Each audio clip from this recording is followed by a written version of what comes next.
বিসমিল্লাহিররহমানিররহিম।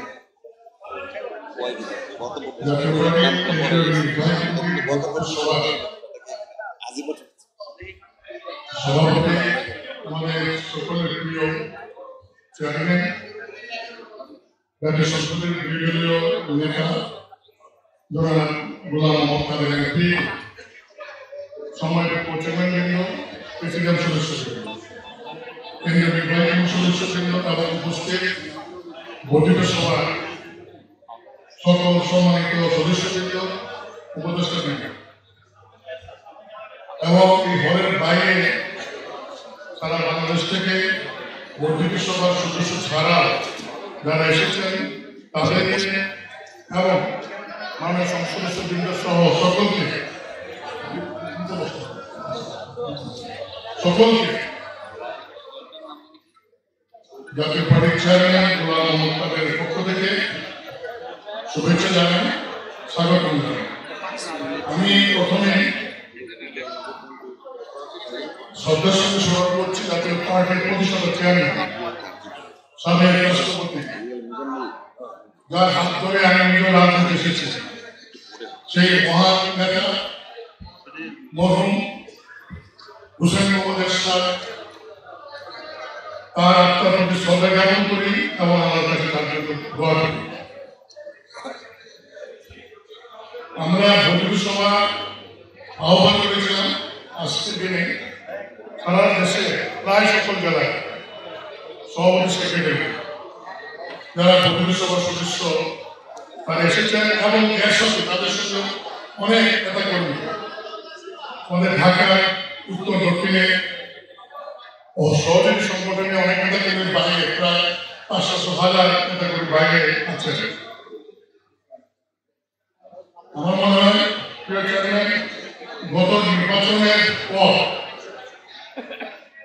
সারা দেশে জাতীয় পার্টি নেতা কর্মীদের মধ্যে কিছু কিছু বিষয়ে ভুল বোঝাবুঝি সৃষ্টি হয়েছে। নির্বাচনে আমরা গিয়েছিলাম জাতীয় পার্টির কেন্দ্রীয় কমিটির সিদ্ধান্ত এবং প্রেসিডেন্টের সিদ্ধান্তের আলোকে আমরা নির্বাচন করেছি। গত নির্বাচনে আমরা কাঙ্ক্ষিত ফল পাইনি, সেটার জন্য অনেকগুলি সমস্যা জড়িত। আমাদের প্রার্থীদের ব্যক্তিগত সমস্যা, শাসক দলের দৌরাত্ম্য, তাদের অর্থের দৌরাত্ম্য, প্রশাসনের নিরপেক্ষতার অভাব, সর্বোপরি সারা দেশে বলা যায় যে আওয়ামী লীগ এবং তাদের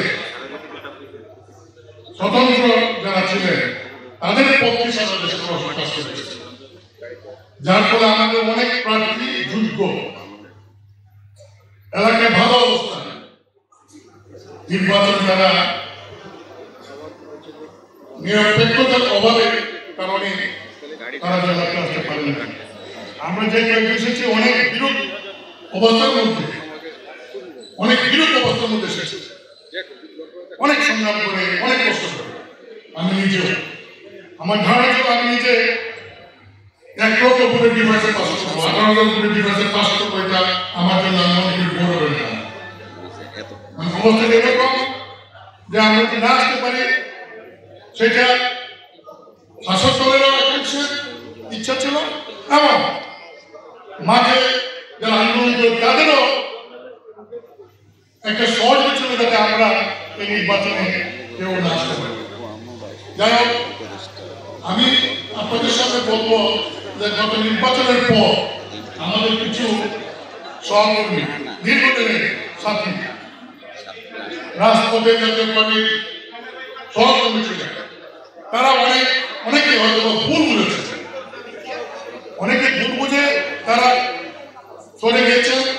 তারা সরে গিয়ে দূরে গিয়ে যদি ভালো থাকেন তাহলে আমার কোনো আপত্তি নাই, কিন্তু একটা কথা স্পষ্ট বলতে চাই, যারা চলে গেছেন তাদের মধ্যে অনেকে আছেন জাতীয় পার্টির সংসদীয় প্রার্থী ছিলেন না, এমনকি নমিনেশন দেওয়ার পরেও নির্বাচন যারা নমিনেশন ফাইলে করেন না তাদের কি যে ব্যথা, তারা কি কারণে চলে গেলেন, আমি এখন পর্যন্ত এটা বিশ্লেষণ করে কোনো উত্তর পাচ্ছি না। তো একটি কথা আপনাদের সঙ্গে বলতে চাই, এই জাতীয় পার্টি এরশাদকে প্রতিনিধিত্ব করে একমাত্র জিএম কাদের, এটা বাংলাদেশে এস্টাবলিশড হয়ে গেছে। জিএম কাদের জাতীয় পার্টিকে একমাত্র প্রতিনিধিত্ব করে এরশাদ সাহেব এবং তার নেতৃত্বে আমরা আছি।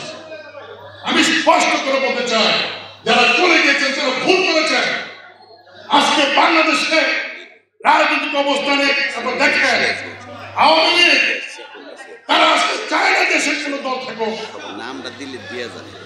বিএনপি কি অবস্থা আমি বলতে চাই না, তবে মানুষ এখনো প্রত্যাশা করে গোলাম মোহাম্মদের কাছ থেকে আশা করে যে গোলাম মোহাম্মদ কাদের একটা রাজনৈতিক কর্মসূচি নিয়ে দেশের মানুষের কাছে পৌঁছে যাবে এবং যদি তা করতে হয় তাহলে দলকে সংগঠিত করতে হবে এবং দলকে সংগঠিত করার প্রাথমিক পদক্ষেপ হইল দলের সর্বোচ্চ নীতি নির্ধারণী এই কেন্দ্রীয় নির্বাহী কমিটির বৈঠকের সভা। আজকের এই বৈঠকের সভায় যারা বক্তব্য দেবেন তাদের কাছে অনুরোধ থাকবে আপনার সমালোচনা করেন চেয়ারম্যানের, মহাসচিবের কোনো আপত্তি নাই, যেহেতু আমরা নেতৃত্ব দেয়, নেতৃত্ব দিতে গিয়ে আমাদের ভুল হতে পারে, আমাদের ভ্রান্তি থাকতে পারে, সেই ভুল ভ্রান্তি যদি আপনারা ধরিয়ে দেন, সেই ভুল ভ্রান্তিকে উপেক্ষা করে আরো সূত্রিয়ে আগামী দিনে আপনাদেরকে নিয়ে আমরা এই দলকে সংগঠিত করতে চাই। তাই আপনাদের কাছে বিনীত থাকবে, আমি জানি অনেকে বক্তব্য দিতে চাইবেন, কিন্তু যে সময়, কারণ আপনারা জানেন যে দুপুরে যদি আমরা খাবার দেই, 2:30 বা 3টায় খাবার দেওয়ার পরে আবার যদি মিটিং আমরা চালাই, তাহলে উপস্থিতির সবাই থাকবে কিনা এই ব্যাপারে আমরা একটু দ্বন্দ্বে আছি। তাই আমরা চেষ্টা করছি যে দুপুরে খাবার দেওয়ার আগ পর্যন্ত আমরা সভা চালাবো। খাবারের পরে যদি আপনারা থাকেন, আমাদের পক্ষে থাকা সম্ভব, আমরা সেই মিটিং গান করতে পারবো যদি থাকেন, আর যদি না থাকেন তাহলে খাবারের আগে মিটিংটা চালাতে চাই। তাই যারা বক্তব্য রাখবেন একটু সংক্ষিপ্ত করবেন, কোনো অ্যাড্রেস দরকার নেই, শুধু চেয়ারম্যানকে অ্যাড্রেস করবেন, আর কারো চেয়ারম্যান মহাসচিব কারো নাম পদের কোনো দরকার নেই বলার, চেয়ারম্যান এবং কেন্দ্রীয় নেতৃবৃন্দ এইটুকু বলে অ্যাড্রেস করবেন এবং আপনার প্রত্যেকটি 3 মিনিটের মধ্যে শেষ করতে পারেন। তার যত কম সময় শেষ করবেন তত বেশি বক্তার বক্তব্য রাখতে পারবেন। আমি আপনাদেরকে বলবো আগামী দিনে আমাদের কি ভুল বলছি এবং আগামী দিনে দলকে সংগঠিত করার জন্য আমরা কি করতে পারি সেই বিষয়ে আপনারা বক্তব্য রাখবেন। আমি দেশের সামগ্রিক রাজনৈতিক পরিস্থিতির উপরে সর্বশেষে মানে চেয়ারম্যান বক্তব্য রাখার আগে আমি কথা বলবো। এই বলে আমি আবারও আজকের এই বৈঠকের সভা, আমি আমার একটা মনে সন্দেহ ছিল, আমি আমার চেয়ারম্যানকে বলেছি যে এই রৌদ্র প্রখর রৌদ্র, এই গরম, এই হিট অবস্থায়, সেই অবস্থায় বৈঠকের সভা আমরা এই হলে করবো, আমাদের সব সদস্য আসতে পারেন কিনা।